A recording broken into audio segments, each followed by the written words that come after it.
என்னடி உன் புள்ள இன்னும் ஏஞ்சிருக்கலா?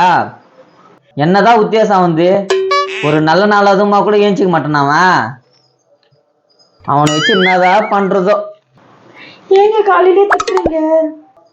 ஒரு நல்ல நாள் அதுமா எழுந்து குளிச்சுட்டு சாமி கும்பிடலாமே, அதெல்லாம் இல்லை அவனுக்கு. ஏங்க அப்படிலாம் திட்டுறீங்க? அதெல்லாம் திட்டாதீங்க. நம்ம புள்ள பாருங்க, இன்னுமா அந்த எருமை மாடு நல்லா படுத்து தூங்கின்னு இருக்கிறான் பார். என்னதான் பண்றது அவனை? இதுல வேற உன் செல்லம் வேற, புள்ள புள்ள புள்ளன்னு ஒரு செல்லம் வேற. ஏஞ்சி போறான் பார் தரித்திரம் பிடிச்சவன். இப்பதான் ஏஞ்சிக்கிற டைமா போறான் பார். பாத்தீங்களா? நம்ம புள்ள பாருங்க எவ்வளவு சீக்கிரமா குளிச்சுட்டு வந்துட்டான். நீங்க வேணுமா பாருங்க, ஆடி மாசம் முடிஞ்சிருச்சு, அதுக்கப்புறம் பாருங்க எல்லாம் நல்ல நேரமா தான் இருக்கும். மருதமலை மாமணியே முருகையா, தேவரின் குலம் காக்கும் வேலையா ஐயா. பாத்தீங்களா? எடுத்து உடனே சாமியை கும்பிடுறா பாருங்க. ஏண்டி இன்னைக்கு என்ன நாள்? இன்னைக்கு விநாயகர் சதுர்த்தி.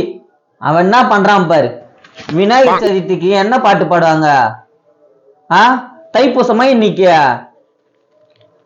அவன் நேற்று அந்த எருமை மாடு கோட் படத்துக்கு விஜய் படத்துக்கு போயிட்டு அதுல ஒரு சீனை பார்த்துட்டு இப்ப வந்து பில்டப் பண்ணின்னு இருக்கிறான் அவன். மகனே என்னடா சாங் இது?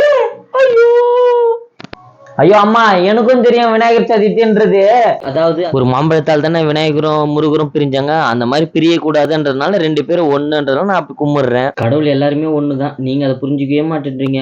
முருகர் விநாயகரும் சேர்த்து வைக்கணும்னு பாக்குறேன், நீங்க எல்லாம் தடுத்து நிறுத்துறீங்க. அங்கங்க பாருங்க விநாயகப்பா, அங்கங்க பாருங்க அண்ணன் தம்பிக்குள்ள ஒத்துமையே இல்லை. அங்க வெட்டிக்கிறாங்க, இங்க வெட்டிக்கிறாங்க, சொத்துக்கு பிரச்சனை, அதுக்கு பிரச்சனை, எல்லாத்துக்கும் பிரச்சனை.